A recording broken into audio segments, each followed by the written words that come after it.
My name's Adele Onyango and welcome to another episode of Legally Clueless. No, seriously, I have no clue what I'm doing, but I'm pretty sure I'm not the only one. Hey you, welcome to episode 81 of Legally Clueless. I'm so happy that you're listening to this podcast. If it's your first time ever, welcome to the tribe. You clearly do not want to start from episode 1. It's all right. If you're part of the tribe, you know I really truly appreciate you. And where can you join the rest? On Instagram, we're at Legally Clueless Podcast, and on Twitter, you can use the hashtag Legally Clueless.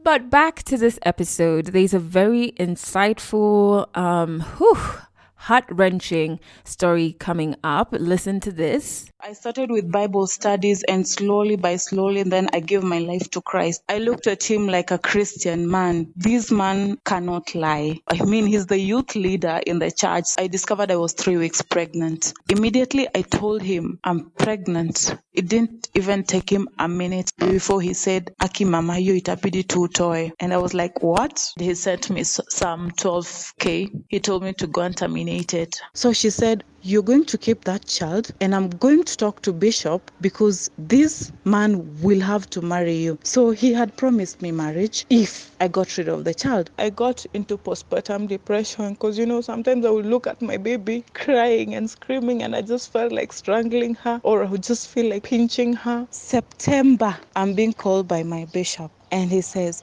do you know what's happening? He's getting married. That's the story by Saya. It's going to be coming up a little later in this episode. When I recorded it, which was a couple of months ago, it was heart-wrenching. While editing it, I was just trying hard to hold back my tears. But then, I don't want to say, let me not say too much about the story. Just wait until you hear it on 100 African Stories a little later in this episode. So back to you. I hope you had a great week. Mine obviously started off with weird laptop situations and tantrums. Okay, I threw a tantrum on Sunday. Let me just report myself. When my laptop was giving me issues, I threw a tantrum. That bled into like a horrible argument with Falgun, who, if you do not know, is my partner. But, it's so funny how we have these spats sometimes. But we haven't argued in a long time, actually. But Sunday, I was throwing this tantrum and, we're both going through a lot. As soon as we're done with our argument or whatever spat we have, we will find a way to talk about it so candidly that we laugh about certain things, especially me being the dramatic one does.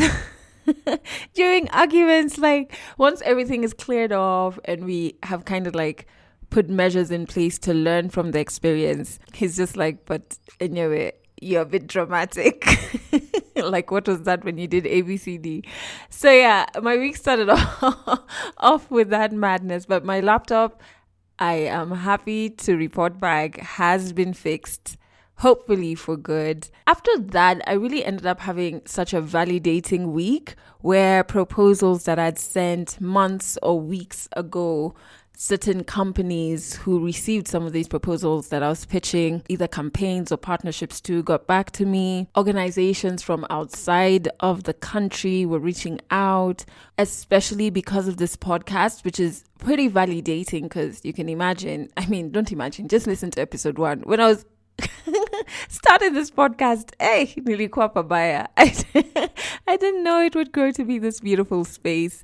I also pitched and negotiated my way into a brilliant partnership, like literally, sent back contracts, rejected contracts. And this is something maybe like 3 years ago, I would have been feeling like, let me just sign this contract. Let me not be such a hard person to work with because then they'll walk away and they'll never want to work with me again. You know that feeling? So this week is when I realized, oh wow, I've gotten to the point where I do have boundaries, even business-wise, and I want to stand for something, and I'm not afraid to voice what I stand for and say no, which is a very beautiful space to be in. And I hope you, who is running your own business or you're a freelancer, I hope you're at that space or heading towards that space. Because also, one of the things that makes me second guess a lot is I was previously signed on to like a talent management company. In January, I let go of them. And you have that self-doubt where you're just like, whoo, can I really do this alone?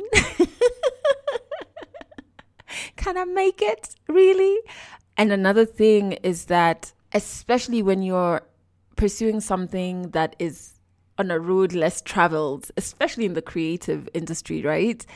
Your normal looks so different from other people who get up, sit in traffic in a suit and go into an office. Yours looks so different, and you can start looking down on your normal. I just remembered this week that even if my normal doesn't look like anybody else's normal, it doesn't make it any less normal. You know what I mean? Anyways, on to this coming week, I would love to invite you to two things. So Wednesday, I'm not too sure when you're listening to this, but Wednesday, the 30th of September is International Podcast Day. I'm so excited because, as I told you in the previous episode, I think I shared it in the previous episode, I am one of the speakers, and they've got speakers from about 21 countries. I'm representing Kenya. And so my presentation is at 7 a.m. on Wednesday. I know. What is sleep? 7 a.m. on Wednesday. And I'm going to be talking about my transition from traditional radio into the podcasting world. And I'm also going to be talking about how podcasts have given Kenyans agency over their stories and their content. I would really love it if you could attend it. I understand, especially those in Kenya, that timing is hectic and on a weekday. But if you can make it, I would love to just know that part of the Legally Clueless tribe are watching. And so in the description of this episode, I'll put a link to where the live stream event is happening. It's part of a 24-hour long live stream, so it's going to be so much fun. I had my technical rehearsal on Saturday and everything went really well. I have a video I've prepared that features a couple of Kenyan podcasters. I was scared the video wouldn't work well because also I edited it by myself. I was like, did I save it in the right format? But it played well during the technical rehearsal, so I just hope technology doesn't let me down. I'm using a completely different laptop, not this one. Another thing that I want to invite you to is also on International Podcast Day, but at 6 p.m. Kenyan time, I'm going to be on a panel during the African Podcast Festival. So this is super exciting as well. I'll put a link to that as well in the description of this episode. So if you can't make the 7 a.m. one, you can definitely make the 6 p.m. one. But if you can make both, hey, why not? All right. I'm so excited as well for the song of the week. Because guess what? I'm on the song. Oh my God. Okay, so let me just give you a backstory. So in 2018, I went for the Goalkeepers Conference in New York. It was my first time in the States. It was super fun. And during the opening of the conference, I was invited with about four to five other delegates to receive the president of France and Bill and Melinda Gates. One of those delegates was a young, vibrant lady from Malawi. Her name is Chemba. While we were waiting for, these dignitaries to arrive and blah, blah, blah, Chemba and I completely clicked. First, we were both in Afro print, and she has this really cool mohawk with bright red braids, and we were just talking about obviously introducing ourselves, who we are to each other. And then at that time I was still on Kiss FM, so I was telling her about radio, and she was like, oh, that's so dope, I'm also a producer. And so we were really vibing about music. We ended up partying together during this New York trip, and we had such deep conversation. It was brilliant. I was like, wow, I've made such a great friend. Then come 2018 December. So that was 2018, I want to say August, September actually. It was September. Come December, see, now me, I'm like, I guess, when our paths align again, we'll meet. 2018 December, we happened to be in Joburg at the same time. So we link up at the Global Citizen concert where, Beyonce and Jay-Z performed, and Pharrell. And we had a really cool time there, although we only shared a very short moment together because I was there she was actually working at the festival and I was just enjoying myself 2019 April, we end up in Addis Ababa at the same time for the same conference. That's the trip where we had a fantastic night out. Let me tell you, I don't even know how I made it back to my hotel. Thank you, Chemba, for looking out for me. I think she even lost her passport. Like we had a night and a half. I had the worst hangover though. I think my hangover lasted like 4 days. It was worth it. We had such a beautiful time. Then that was in April. 2019 September, we hook up in New York again. So I was there to perform at the Moth, and she was there, I think, for a couple of conferences or meetings during Unga Week. Anyway, so we link up again. She takes me to a street party in Brooklyn, like at a club called House of Yes. It's called House of Yes because when you go in, you're saying yes to all positive things coming into your life. That was such a good night. And then we hooked. Yes, we went out twice. Actually, it was House of Yes. And then another night we went just club hopping the night before my flight. I ended up missing my flight. But anyway, so Chemba also runs an amazing NGO in Malawi. It's called Tiwale. Through this organization, she empowers women and girls through education. So just making sure they have access to quality education. And the organization does more in the community. Chemba is not only a DJ running this amazing organization, but she's also a producer. So now to the song of the week. I wrote a poem this year, as I told you guys a couple of episodes ago. I'm back to writing poetry and enjoying it. And one of the poems that I wrote is called Freedom. Freedom had quickly become one of my favorite words because having survived rape, I have always wanted to reclaim my power. And it gets a bit difficult to talk about this, but to be free.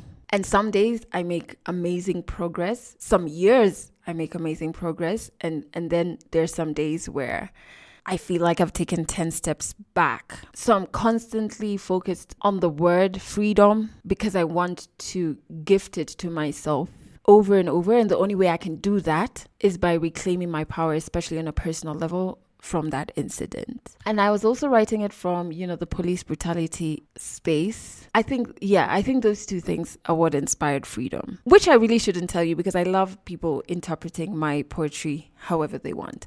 So I wrote this piece and then I recorded it. I sent it to Chemba. She chopped it up, laid it on a beautiful track. She created this beautiful beats that includes sounds from cities in Africa. I think they sounds from Kigali when you listen to it. And just like that, Freedom was born, and she included it as part of her EP called Mtima Rising. And the EP is out. So before I play you a snippet of Freedom, which of course I can only play you because I'm on the track. Remember in episode 80, I was telling you how I don't play the songs because I want to respect the creators of the song. Well, I am co-creator, so I can play a snippet. So in the description of this episode, there is a link to Mtima Rising. I would urge you to listen to all the songs and then check out Freedom, which is Chemba featuring me. It goes a bit like this. Please, can it speak? Please, can I be free? Can it still be called freedom if I have to beg for it? If I have to beg for it? Beg for it.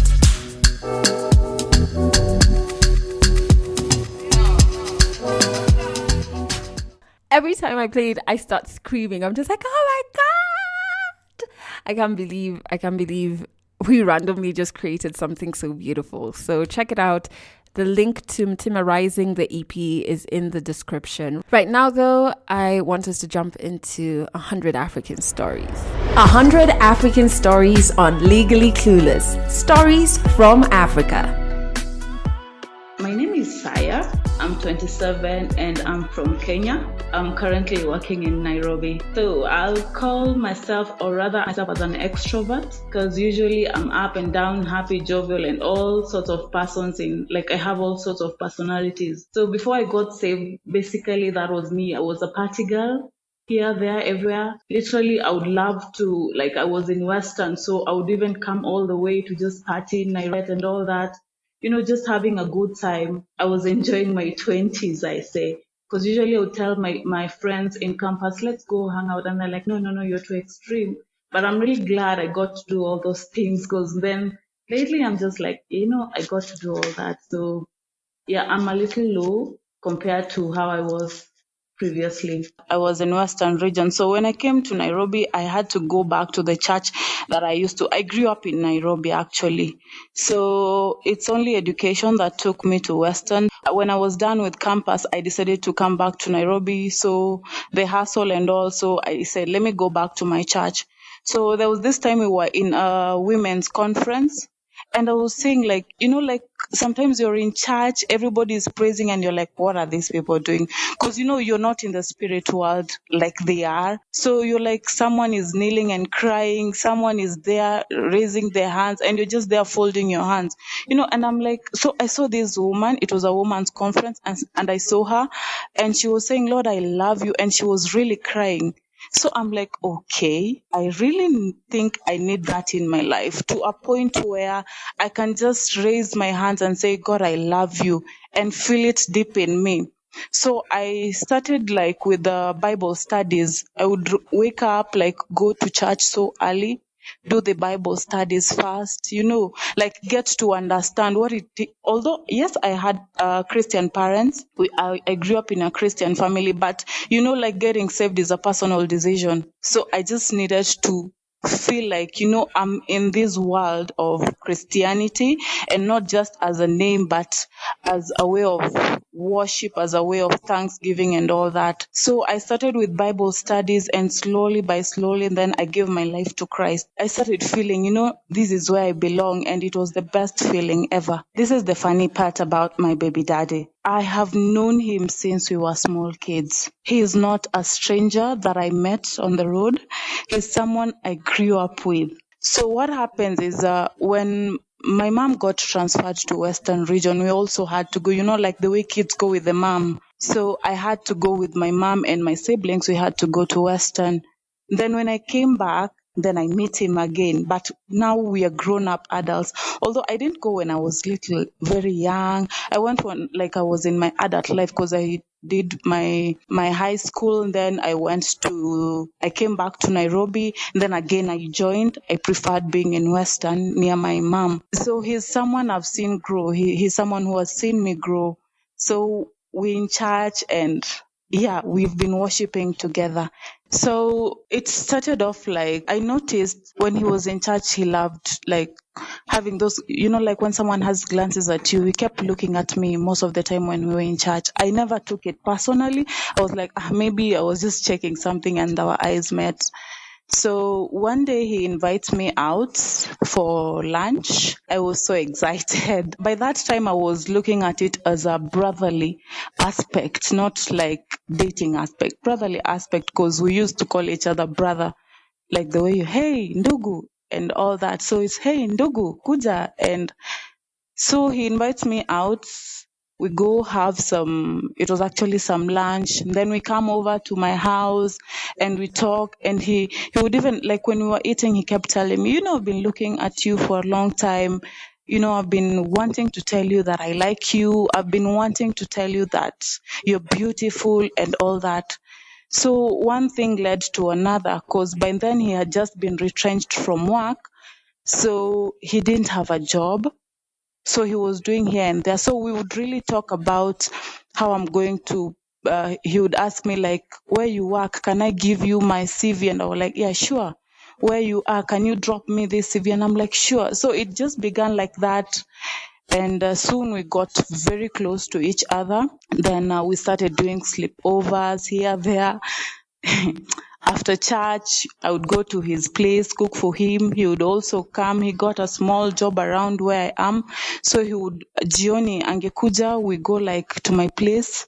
I cook for him, then he leaves. So we just became very close and we started a relationship. He wanted us to hide it from the other youth in the church so that he would say, let's just put it on the down low so that later on we just surprise them so that they don't know what is going on. And I was like, you know what? Private is good. I just didn't know that sometimes private is not as good as it should be. He was so sweet with me. For instance, if we were to meet in town, he'd always have chocolates.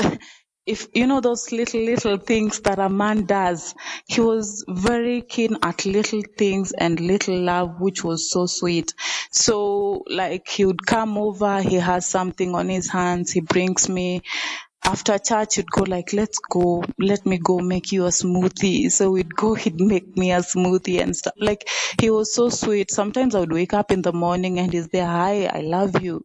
And it was just sweet. Like, I couldn't tell like there is anything wrong because I looked at him like a Christian man. Like, this man cannot lie. I mean, he's the youth leader in the church, so how can he lie? He's sweet. I've known him all my life, so yeah. So he would do all the small things. Life was good when he was around me. Now, a few months, because I would say it was a few months after we started, these sleepover things and stuff, I started feeling tired. Like I would come to work where I am. I'm usually up and down, making sure that the rooms are set and all that. So I would be like up and down and I'm feeling so tired. And then I would take some energy drink, but I will still feel so exhausted. And I'm like, what could the problem be? It's not malaria.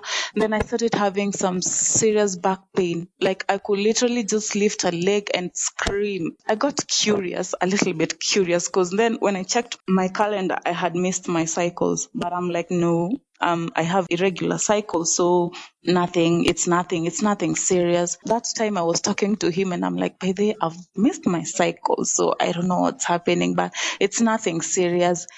So I took an 11-day off leave from work because I thought maybe it's my back and I had to nurse it. So I said, no, let me just do some tests. I discovered I was 3 weeks pregnant. By the time I was telling him I'm pregnant, I had taken like 3 hours to think about it. He had initially, in our previous conversation, he would tell me I make a perfect mother for his kid. I make a perfect example for his kid. I can actually make the best wife. So by the time I knew I was pregnant, we had actually had the conversation about pregnancy like the previous week when I was telling him I've missed my cycle. So and I told him, what happens if I found out that I'm pregnant? He said, we'll just have to take things as they are. We'll just tutalea tu. And he was so optimistic and he's like, so should I get ready to be a father? And I was like, nah, not now. I'm not even ready to be a mom. That day when it was in April, when I did the test and I realized that I'm pregnant, I cried like nililia. I wept so much because I'm like, oh my God. The first thing that came in my head was, I'm a Christian. It wasn't even about the pregnancy. It was, I'm a Christian. He's a Christian. We are in church. And so that is the first thing that came to my mind. Then after that, I started thinking, okay, how will he take it? I was so sure he would take it positively because he was always around. He is always the calm, humble guy. So I was sure he would take it so well. So, and actually what I didn't mention is I had taken an emergency contraceptive the day after we had met.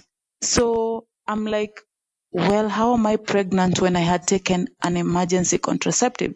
So the second thing that hit me was the emergency pill bounced on me. And I'm like, this was not expected. So it literally bounced. Not that I had taken many before or not that I had taken before. Neither was I on any family planning methods before. But this time I had just taken a pill, although I was ovulating that day. So I really didn't understand how an emergency contraceptive would bounce. So later on, he calls me around midnight and I tell him, you know what? I just took the test and I found out that I'm pregnant. It was on a Saturday. The next day was a Sunday. So I think one thing that hurt me more is immediately I told him I'm pregnant. It didn't even take him a minute before he said, Aki mama, hiyo itabidi tu utoe. And I was like, what? Eti Aki, elewa tu. Just understand the situation we are in. And to him, it also dug that we are Christians. So, elewa tu, you know the state of the church. Aki, itabidi tu utoe. This is so bad. Relax kwanza ulale. We will talk tomorrow. And I'm like, okay. That was the time it hit me that this is shitty and it's messy. I wasn't even able to think. I didn't even want to think about it. The fact that I was already pregnant was already, I was already feeling guilty, because it's what the Bible says, like do not fornicate. And here I am, pregnant, and then a man is telling me to abort, and I'm like, no, this will even kill me because it's already devastating me. So we meet the next day in church, and you know what? I thought that he would say, let's go to my house and talk. But when I said, can't we just leave church and then go and talk? He said no, he doesn't want to do that, and not at that moment. And believe you me, that was the very last time we had sleepovers. It just ended like that by saying I was pregnant. So no more sleepovers. It was now always text, call and text, call and WhatsApp text. Like sometimes I needed him there to just tell me, you know what, it's going to be okay. But then what he did, he sent me some 12K. He told me to go and terminate it. And then now I didn't want to involve the parents at that moment before I knew exactly what I wanted, but I was sure I did not want to abort it. So I talked to my boss first because I was on leave. So I talked to my boss. I told her, you know what, like she's a single mom, so I knew she'd understand me. So I told her, you know what, I'm pregnant and I'm being told to abort it. And she said, no, don't dare do that. That child is going to be your blessing, so don't. So we talked a lot of things. Then I now decided to call my mom. I said, you know what, mom, I'm pregnant. And she said, who is the father? When I mentioned the name, she was shocked because this was not just any other ordinary guy in church.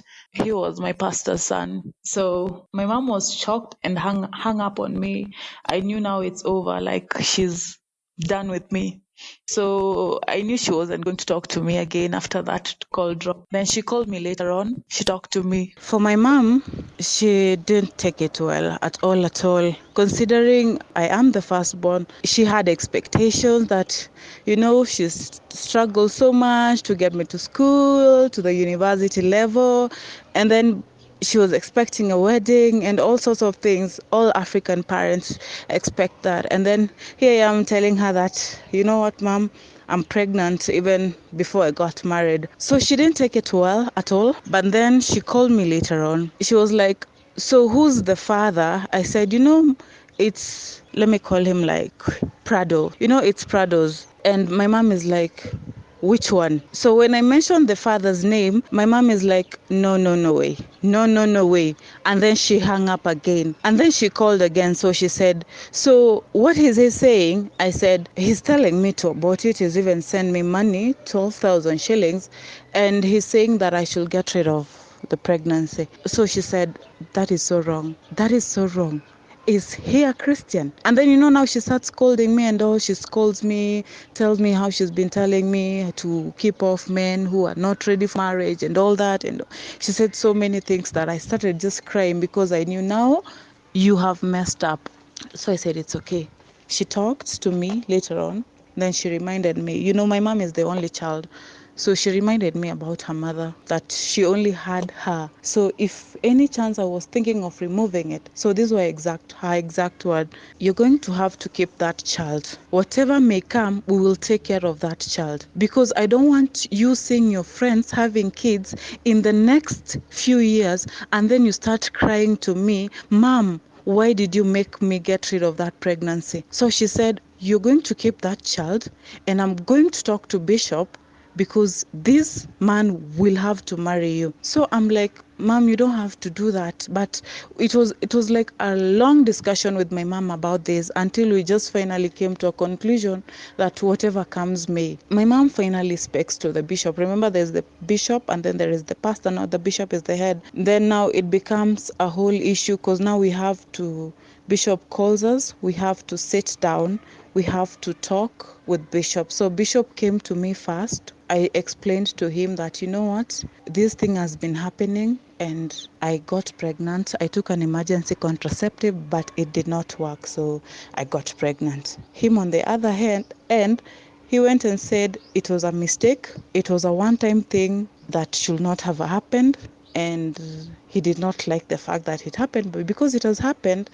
And remember, by this time that bishop is being involved, I am 3 months pregnant. So all this, between 3 weeks and 3 months, we've been fighting. Me and him have been fighting about it because he's insisting, get rid of the pregnancy. I'm like, me, I'm not getting rid of this thing. He's like, remove it. I've sent you money. I'll even be there with you.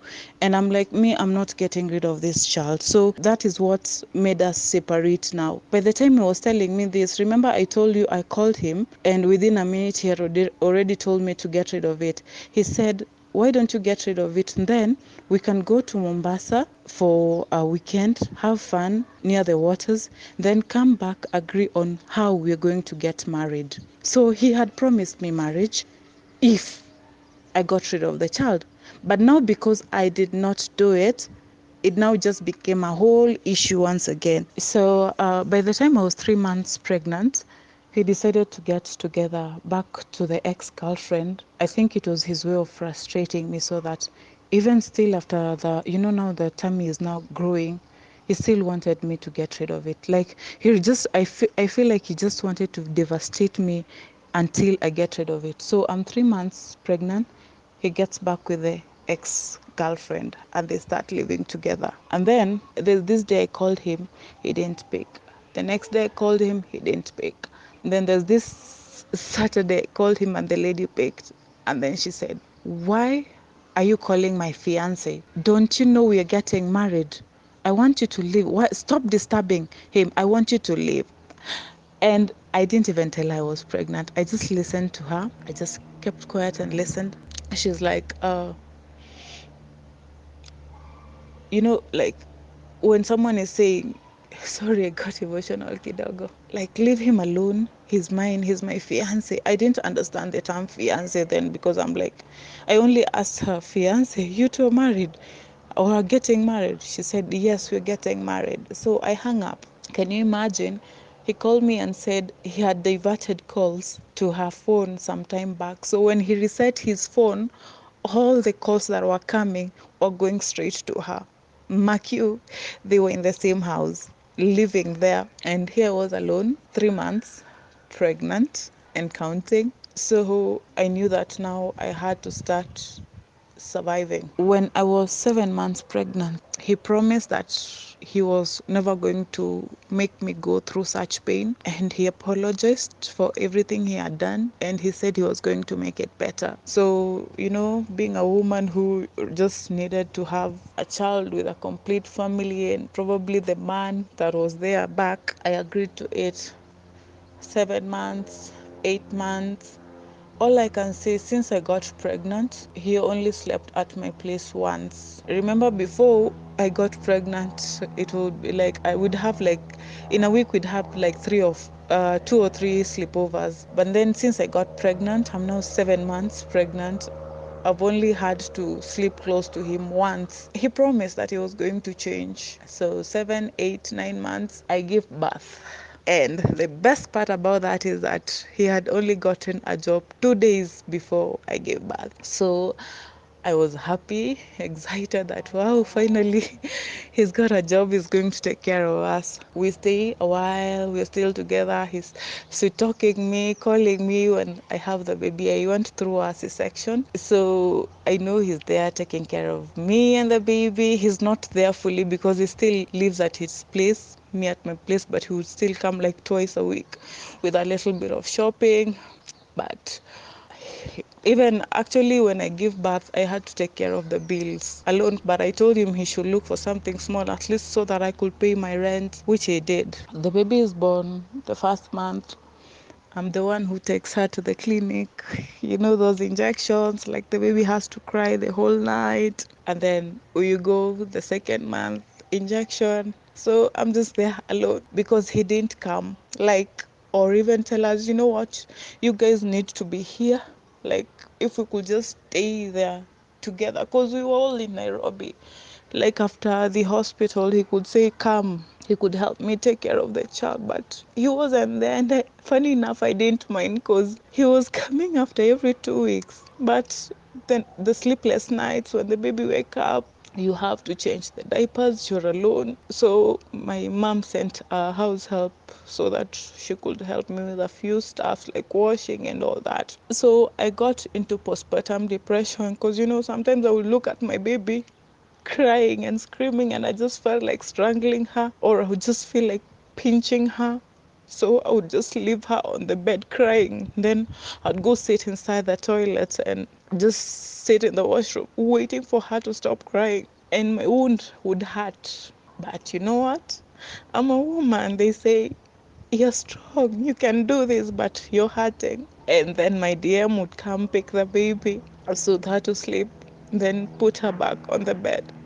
Then I would go back to the bed now. It was so bad, so my cousin came to stay with me for a while so that she could help me wash the baby, cook for me, and all that. So postpartum depression hit me so hard. You know, like sometimes I would take her to the clinic, then like you seeing a little lady or a first time mom coming with a husband, and they're there seated, like maybe the man is just carrying the child and you're there solo.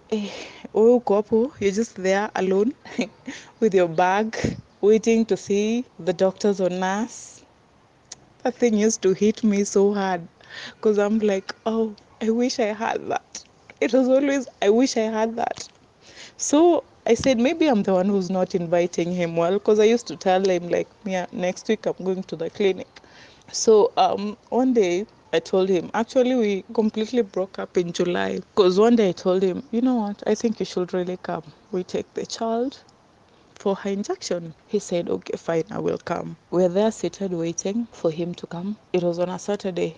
So I woke up, I cleaned the house, like prepared his favorite meal. I was so excited that today I finally get to go with him. I cooked him mahamri because I knew he loved them, so that he would actually just carry them when he leaves. So we waited. Usually clinics close saa sita. So we woke up like at 8 a.m.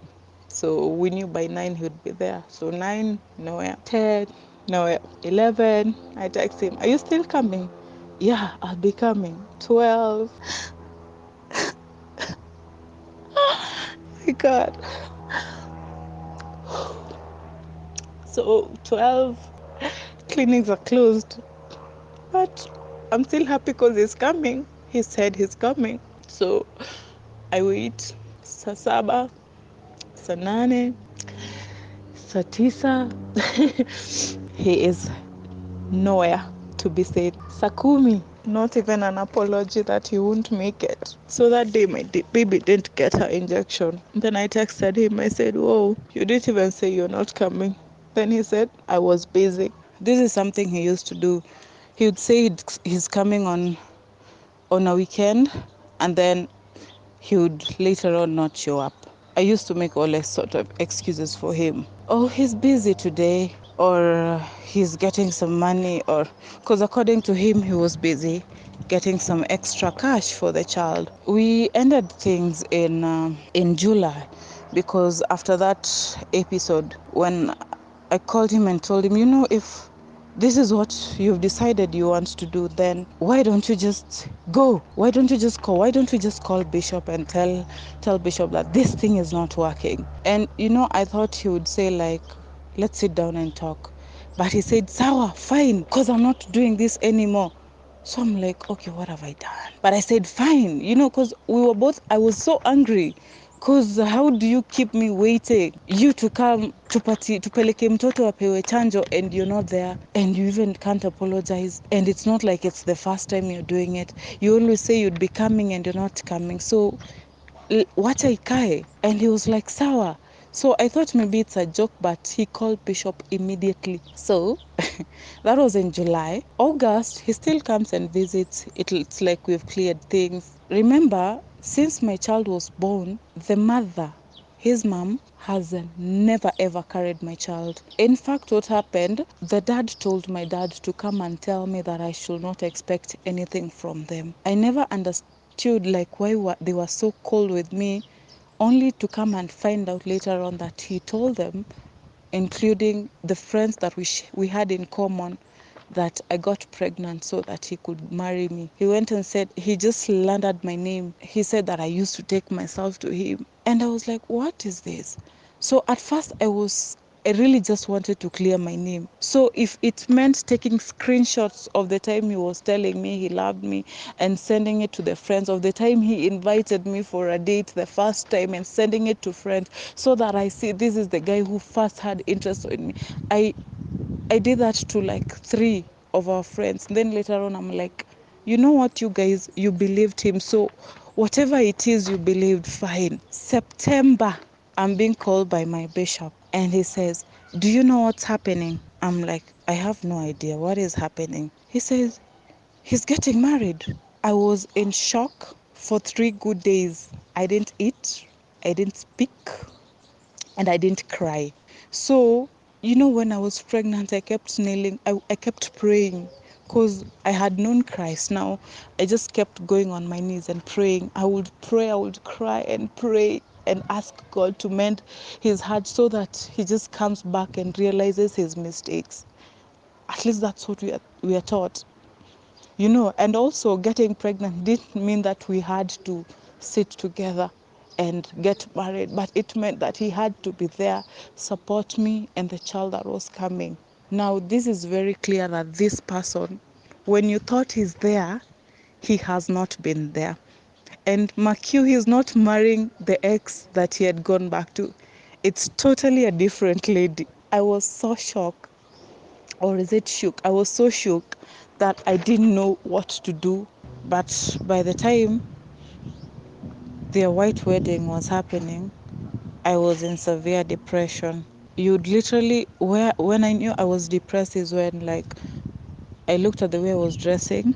I have the prettiest clothes, but yani nilikuwa tu, you just find me nimevaa kama mama. My hair would itch, so I just decided to cut it off. And then memory loss. I experienced memory loss. Like, you tell me something, after 5 minutes, just come back and say, what did I say? And I'm like, what did you say?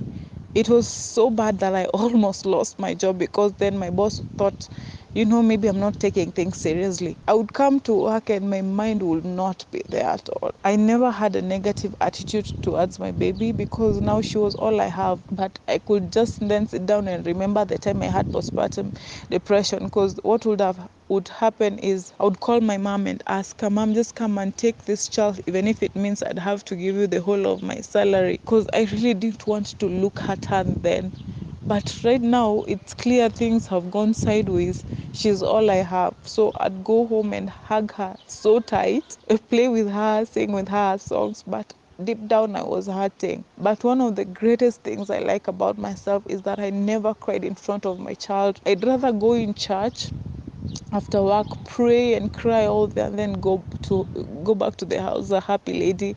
She wouldn't even tell that mom had a bad day or something. So my child is 10 months, he's getting married, he's gone. I have to embrace the fact that now I'm a single mom. At first it was so tough, because then he's no longer coming with us shopping that you're used to. Now you really have to adjust to whatever amount he said he'll be sending. So he sends money, you just pay the DM, and then you buy diapers, and it's over. So everything now is on you. He's no longer there. No more shopping, no more visits, no more nothing. At first it was so bad. But then with time, I got to embrace the fact that, I'm a single mom. But it took me a lot of time to accept that. It really took me a lot of time, because at first I thought, being a Christian and exposing the fact that this has happened, you'd be mocked. Because I remember when I told my mom, he's getting married. My mom was like, mwanaume ameamua kukuhumiliate tu hivi, si ndio? And I was like, it has happened, mom, it has happened. That is just how the relationship ended abrupt and with shock that followed. So apparently the lady was pregnant. By the time they were getting married, she was 4 months pregnant. And that was another shock that I had to take in, because it was at the wedding that they realized she's pregnant. So my friends were like, you know what? The lady is pregnant. At first, I just was like, I wanted to know what's happening. But later on, I'm like, you know what? I don't want to hear these things, because they are hurting, they are devastating, they are breaking me, and I just need some healing time. Right now, I am I could say right now I'm happy. I have a very beautiful baby. She's an extrovert like me. She's a happy child. And that is what keeps me going. Like sometimes I'm just at work. If I don't have much to do, I just go back and start checking her videos of herself dancing or singing. And that gives me so much joy as a mom. I get emotional every time I talk about her, because she's my pride. She's like a big source of happiness. Like she's so cute, and I usually say my daughter is a whole vibe. You just look at her and you're happy. And then how I am emotionally right now, sometimes I'm okay. Sometimes I wake up with like 2 weeks ago I woke up. Remember, it's like 7 months since it happened, but 2 weeks ago I woke up and I remembered what he told me the day I was going to, when I started having the contractions.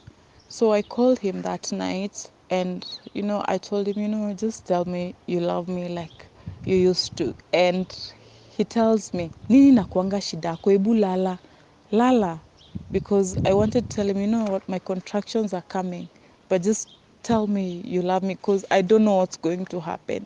And he never said. He told me nilale, ebulala. So 2 days later, I just woke up from my bed because the contractions were getting worse. So I said, let me just take myself to the hospital. So in one hand I put my handbag, and in another hand I put my baby's bag. Then I just walked myself to the hospital. I got to town. It was raining.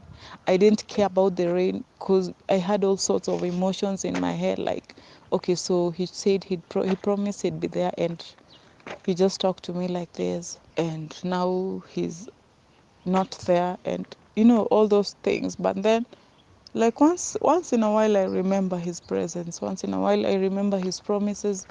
Then I remember, then I sit down, I'm like, wow. So right now, because he had just found a good job, so I'm like, right now he's, at first I was like, so the things I've been praying for, another woman is having them in full, because now she got pregnant. He's taking her to work and back home. He's giving her all the love that he has. He's there fully, and wow, he's never spent even 24 hours with my baby, or even with me after I got pregnant. Sometimes I think about those things, and sometimes I'm just happy. But one thing I'd want to be grateful for is that I kept Christ in heart. Sometimes I talk to him everything that I feel, but he's kept me strong, and he's given me, I can never say that I'm dry, because he's given me, if it's joy, he's brought it. If it's peace, I have it. If it's happiness, I have it. I may not be where I want to be, but one thing I promise myself is I'm never going to let a man humiliate me like that, nor my daughter like that. If it means I'd have to survive solo, but just not get as humiliated as that was, I promised myself not to look at the outward of a person. He's a Christian. No, there's so much to a man than the name Christian. There's so much to a man, but I'm happy, and I'm glad. Even without him being there, like since he got married, he's never asked to see the child. So, but I give my all to my child. Sometimes I get so angry that I can't buy for her small toys that I want her to have, but I'm just happy that she's happy with what she has, and by the time she's grown, I'll be having more than enough to give to her. And that alone is my pride. Catch more African stories in the next episode of Legally Clueless. Oh man, that story. It was a lot. It was a lot. And I'm so thankful to Saya for sharing it and allowing us into such a vulnerable space. When I was recording it, I was so touched emotionally when I was editing it for it to be in this episode. I was editing it a week after my niece had just gotten her vaccination shots, and I'd spent a day with her, and she was just, after some of the vaccines, the babies tend to cry a lot. It's like they're a bit uncomfortable. And so then she was talking about the clinic visits and how afterwards her baby would be crying, I was like, oh my word, it's a lot for my sister and her partner to go through. I can only imagine what it is when you're alone and you're also going through your own kind of heartbreak as well. Whew. That was a lot. That was a lot. But I'm so thankful that, and I hear this often with stories, at the very end, you can even hear somebody's voice change, because there's like a strength they've unlocked. I don't know if you felt that as well. However, if you want to share your story on this podcast, just as Saya did, she sent me a 1-minute WhatsApp audio note, which is basically a story demo. In this demo, just tell me a bit about the story you want to share. After that, we'll have a bit of a back and forth and set a date and a time for me to record your story remotely. So it doesn't matter where in the world you are, you can actually be on an episode of Legally Clueless. So the hotline number is +254 768 628 790. That's also the number that you can share voice notes to in case you listen to an episode of the podcast and you're just like, oh my God, I relate with ABCD, or I went through something similar but different. This is a tribe. It's a safe space and a happy space, not only for me, but also for you. Hi, Adele. I'm Sheila. I'm 18 years old. All I have to say is thank you so very much for the amazing and funniest stories that you share with us. So keep going. Keep doing what you do. Thank you so much, Sheila, for sharing that. You know what I find so interesting when I'm going through the WhatsApp voice notes is that I've gotten voice notes from people who are in their 40s, gotten voice notes from teenagers, across ages, across nationalities, gender. It's just such a testament that like our human journeys are so interlinked, regardless of where we are in our lives. It's so crazy. I just find it so crazy. However, thank you so much. I really do appreciate anybody who takes the time to just reach out on the Legally Clueless hotline number. I know sometimes it might take me a bit of a while to get back to everybody, but I assure you, I do get back to each and every one. That's it for this episode. Please remember, you can catch this podcast on Trace Radio every Monday, Wednesday, and Friday at 9 a.m. and at 8 p.m. I'll put a link to the Trace website where you can stream Trace, and you can also check out the list of the frequencies that you can catch Trace on in Kenya. That's it for this episode of Legally Clueless. You can share this podcast with your friends. You can keep it for yourself. I'm not judging. Just make sure you're here next week for the next episode.